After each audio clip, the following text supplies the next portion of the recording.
D'ailleurs, que mangeaient les Romains? La réponse avec Mireille, son métier organisait des banquets à la mode antique. Si c'était une cuisine typique des climats du sud de l'Europe, pas question en revanche de pizza ou de tomates mozzarella. Dans la cuisine romaine, on n'avait pas encore la tomate, la pomme de terre, le chocolat, le café. Le sucre n'existait pas encore, n'était pas trouvé ni utilisé. Donc on utilisait le miel et on utilisait beaucoup de miel, souvent même dans les plats salés.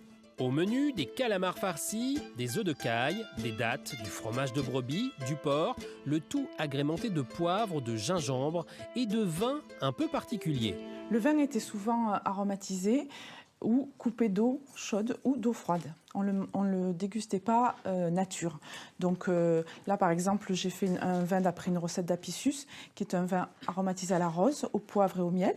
Et ce vin blanc est aromatisé à l'absinthe, c'est-à-dire que l'absinthe a macéré dans le vin blanc. Plus on descendait vers le sud, plus les plats étaient exotiques. À Pompéi, on servait même des langues d'oiseaux ou des coups de girafe farcis.